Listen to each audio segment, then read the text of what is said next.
And welcome once again to Living in the 21st Century. Joining me today is Domingo Dominguez, City Councilor at Large, and also candidate for State Representative from Salem. Domingo, it's a pleasure to have you on the show today. My pleasure. Thank you for having me. Excellent. Tell me a little bit about yourself and as City Councilor there in Salem. Absolutely. My name is Domingo Dominguez, as you stated, and actually one of the city councilors at large in the great city of Salem.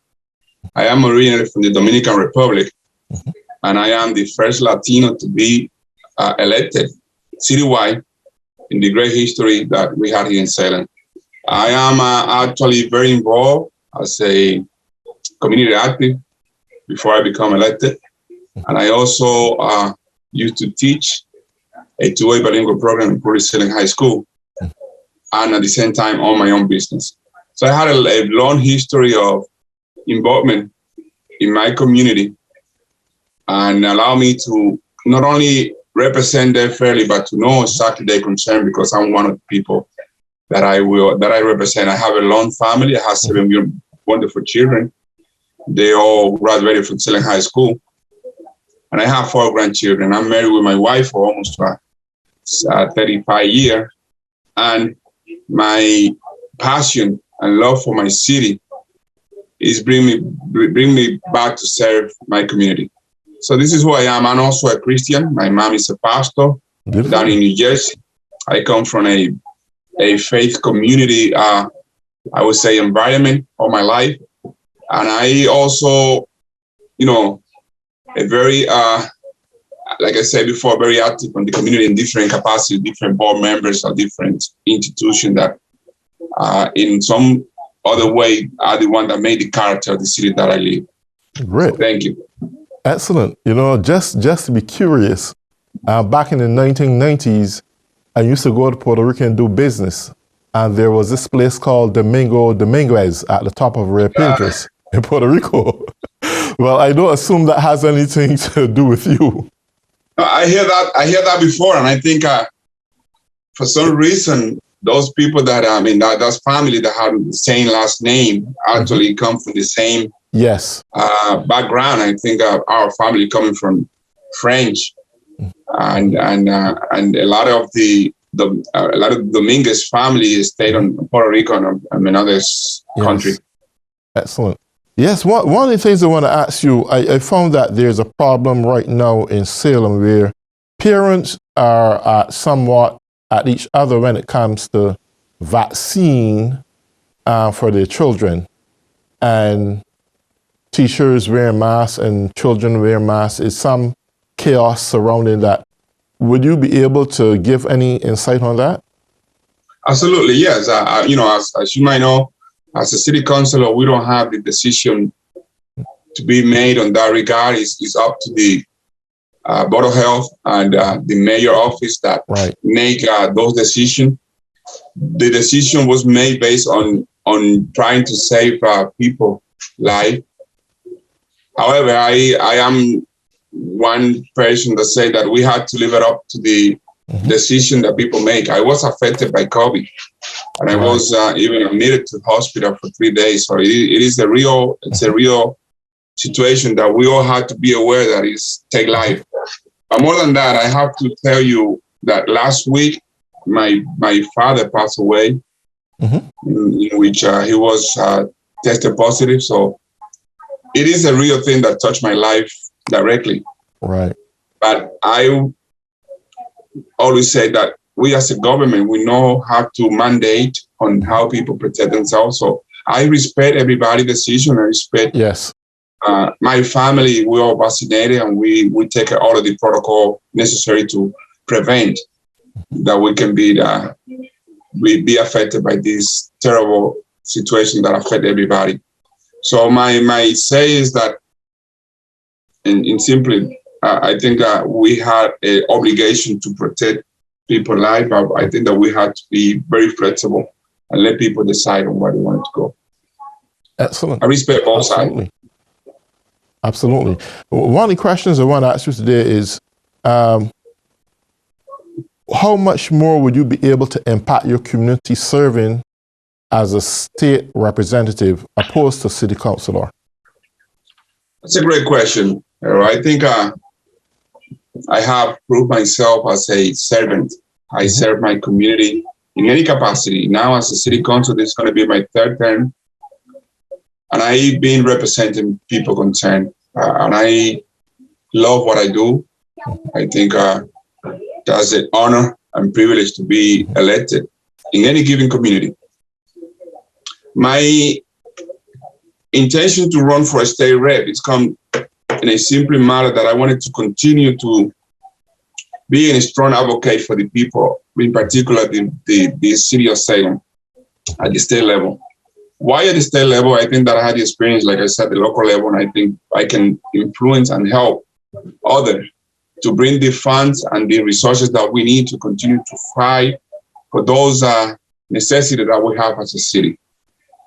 There is not a Latino at this moment in the history of Salem that has been in that position. And I think that being a diverse community that represent most of the minority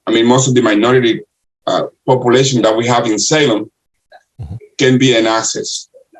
Also, the fact that I can communicate in both languages will contribute a lot, because it will help communicate with that population that in some cases are not aware of what's going on at the state level. And I also be able to contribute not only on regard to my city, but also in regard to the budget and any other matter that come in front of the state house, so we can, as a state, be the representation that we deserve. I think that we deserve a diverse representation in the state level too. And I think that I am that person with the experience that I have, with the involvement that I have with my community, with the background that I bring as a city councilor at large, we be a plus. And I think I had all of that qualification in place. Beautiful. One of the things I would love to ask is, as a person from minorities rather, in this country, now, back in the early 2000s, we recognized we had the introduction of NAFTA, and even though on a national level, commerce were greatly enhanced and the American government reaped the sweets of it, it didn't really trickle down to the minorities that many people had, and minorities lose their jobs and so forth. I recognize there's a similarity in Salem where commerce is doing pretty good. But what about the status of the minorities? Are they really prospering? What are their status right now? That's a great question. In this given moment, especially now after COVID, our communities are the one that's been more affected, more impacted by this COVID situation. Before COVID, we see that it was a disparity. Now this COVID, the disparity is getting bigger and bigger. And I think that's what we need, leaders who understand that this gap needs to be closer and closer. We need to bring high-paid jobs. So to allow the minorities to get involved in get on those jobs, so can help the economy. Without that, I don't think that we're going to recuperate. So we need to make sure that happens. And that's what I say to many people. Send me to Bacon Hill, and I will be a strong voice, as I've been having been in the local level, representing those concerns and making sure that we bring the job that we need to have here in Salem, so we can have those minority or those community that are not represented well to be in the table. So, yes, you're right. I mean, we have so many disparity, and we need to try to break that bridge. One of the other things I recognize, COVID presented its advantages and disadvantages. And really, the elite prosper a lot from COVID. They stifle the government payouts and benefits and so forth. And in the result of that, many minorities and American citizens also went on unemployment benefits and so forth, and they reaped sweets. Many never got back a job. And one of the things that happened is that the hourly rate per wage had decreased significantly. And there are those who just won't go back out to work considering that, hey, the virus is there. I'm not going to endanger my life over these small, measly rates that I'm working for. And now we find that every place you look at is hungering for employees to work. They're not getting employees.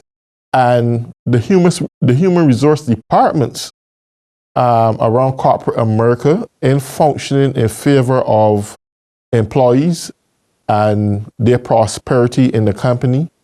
They are ill-treated in most cases. And I mean, how could we actually nourish a young generation to cope with these times? I think you touch a very important point. We need to educate our community to get more involved and to prepare for the next future. I think we have a great resources in our community with the youth, but in some cases we see that they are not really participating, and I think it's a lack of education that we see in our community. We need to get to very deeply into more education program, more civic engagement program, more actually motivate our youth to get to participate in the process, get out and vote, and also make sure that you get involved as a candidate on any position at a local level, state level, or federal level, or get involved in some of the boards and commissions that we have in different cities and towns.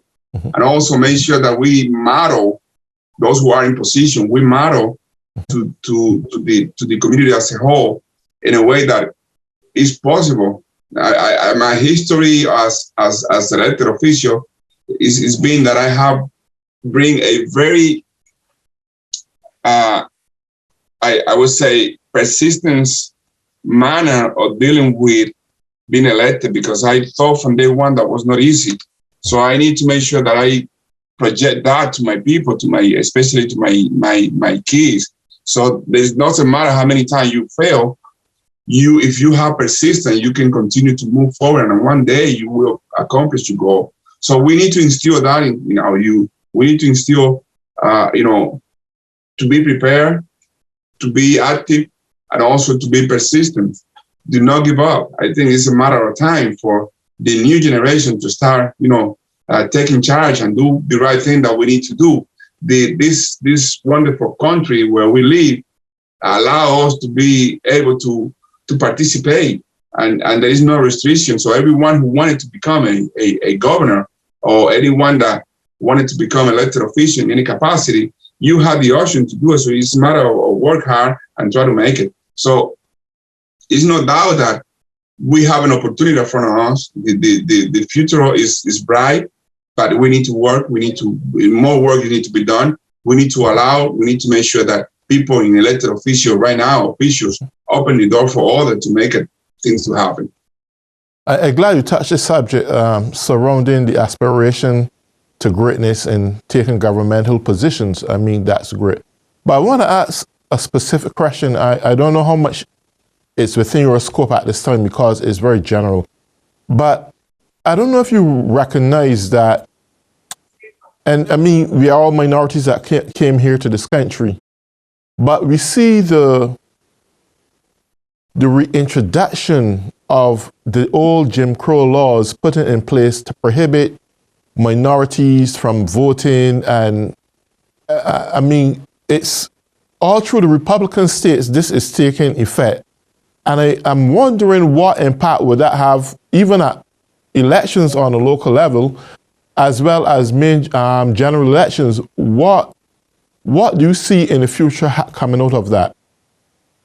I feel this is wrong. I think we allow that to happen. We're going to go back to how many years where, we see, especially for the African American community, how it was really impacted. And that's not only affect the African American community, affect all community as a whole, including the empowered community. It's not that we as a human being allow others to discriminate among others is against humankind.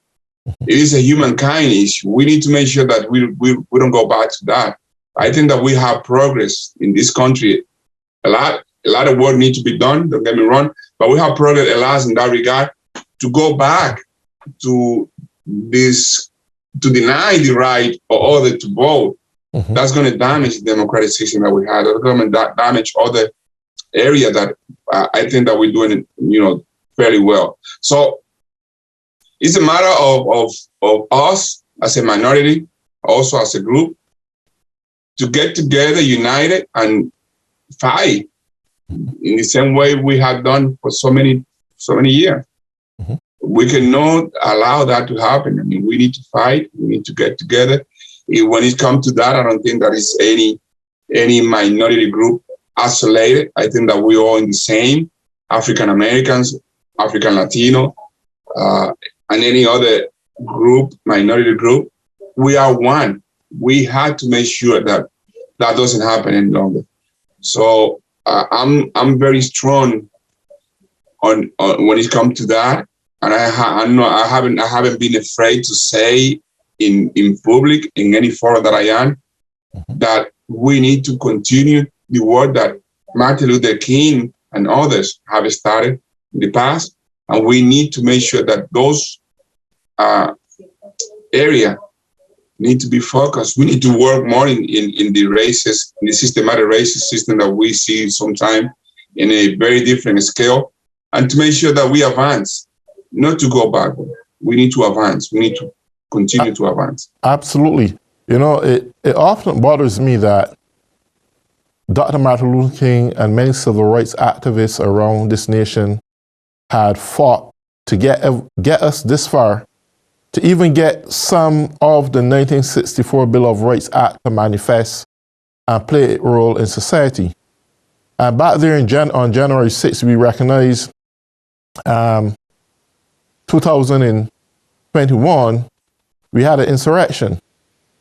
And this had caused more damage to the nation. I think the nation's democracy is fragmented.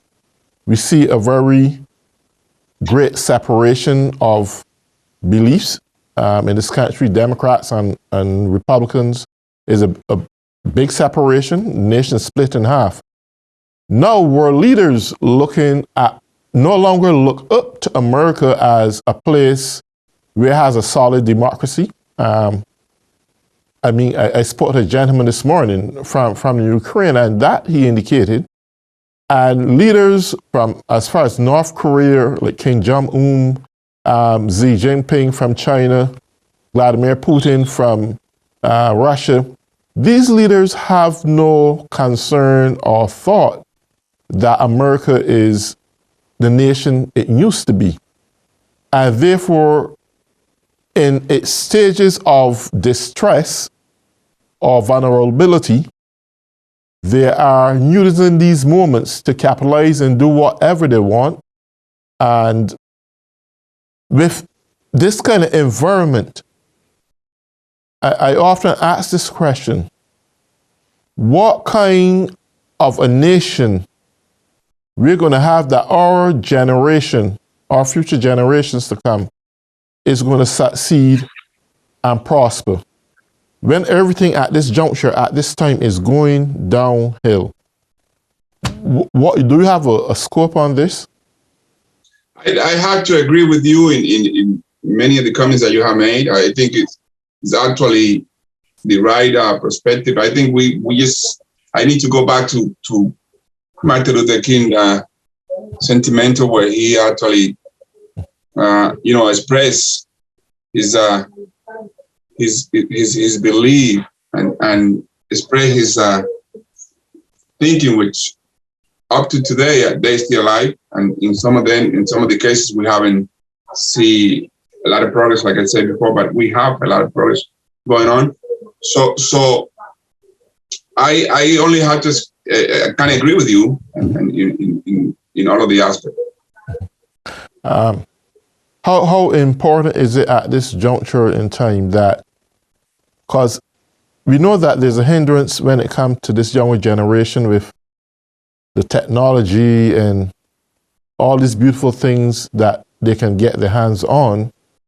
But the realities to life, like where we came from as a people or our ancestral struggles to survive in this place, that is all thrown behind us. How do we instill in the minds of these young people that there is more to see than what the natural eye is seeing? And it's vitally important that we grasp the kind of education that will make us not second-class citizens in this country, but on par and equal to every born American citizen, receiving the same rights, getting treated with the same fairness and honesty. How important is that for this younger generation? Very important, very important. I mean, recognizing where you're coming from, your roots are very, very important. I have to say that I'm a second generation from Africa. My great-great-grandfathers actually came directly from Africa. And I'm very proud. And my kids who are born here in the United States, they all know this story. I mean, it is a matter of us individually as parents to make sure that our children know where we're coming from. I was born in Dominican Republic, like I said, but if I don't know who I am, if I don't know where I'm coming from, there's no way I can fight for my rights. I can fight for who I am. And also we have to instill a sentiment of pride. We need to be proud of who we are. We need to understand that what we bring to this great nation is who we are and where we come from.